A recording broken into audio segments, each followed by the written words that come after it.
ఎంతో తుఫాను ప్రభావం చాలా బలంగా ఉంది. అయినప్పటికీ రాష్ట్ర ముఖ్యమంత్రి చంద్రబాబు నాయుడు గారు, ఉప ముఖ్యమంత్రి పవన్ కళ్యాణ్ గారు, యువ నాయకులు లోకేష్ గారు ప్రత్యేక శ్రద్ధ వహించి రాత్రనక పగలనక కష్టపడి ప్రభుత్వ అధికారులు భాగస్వాములు చేసినందుకు ప్రాణ నష్టాన్ని పూర్తిగా అరికట్టగలిగాం. కానీ అక్కడక్కడ ఆస్తి నష్టం జరిగింది, మరీ ముఖ్యంగా రైతులు నష్టపోయారు.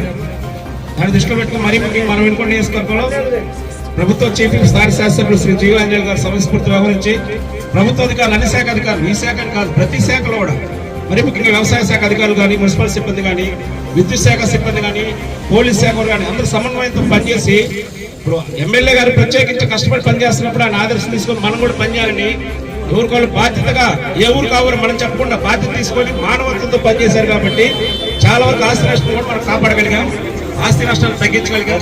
అందులో భాగంగా రాష్ట్ర ప్రభుత్వం మీకు తెలిసిన విషయమే, ప్రచార మాధ్యమాలు చూస్తున్నారు. ఒక కుటుంబంలో మరి ఒకరైతే 1000 రూపాయలు, ఇద్దరైతే 2000, 3000, గరిష్టంగా ఒక కుటుంబానికి 3000 ఇచ్చే కార్యక్రమం రాష్ట్ర ప్రభుత్వం తీసుకుంది. నాకు తెలిసి నా రాజకీయ అనుభవంలో కూడా చెబుతున్నాను, ఇలాంటి ప్రత్యేక శ్రద్ధ ప్రజల మీద అభిమానం చూపుతున్న ప్రభుత్వం ఇంతవరకు లేదు. మనం అందరం ఎంత ప్రేమతో ఈ ప్రభుత్వాన్ని 160 సీట్లు గెలిపించామో అదే ప్రేమ పవన్ కళ్యాణ్ గారు, చంద్రబాబు గారు మనం చూపిస్తా ఉన్నారు.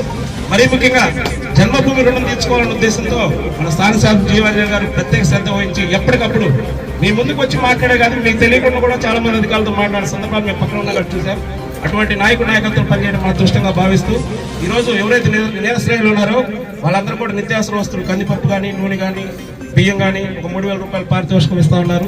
దీన్ని సద్వినియోగం చేసుకోండి. ఇంత పెద్ద అమౌంట్ లో కూడా దాదాపు 10,50,000 కోట్ల అప్పు జగన్మోహన్ రెడ్డి ఇచ్చినా కూడా పెద్ద మనసుతో మనం మరి వాళ్ళ కాళ్ళు పడి కూడా తీసుకొస్తున్నామంటే ఇది ప్రభుత్వం యొక్క పెద్ద మనసును అర్థం చేసుకోండి. ఈ కోటి మరో 15 సంవత్సరాలు ఉండాలని చెప్పి అందరూ కోరుకుంటా ఉన్నారు. మీరందరూ ప్రభుత్వానికి గంటగా ఉండాలని నాకు అవకాశం.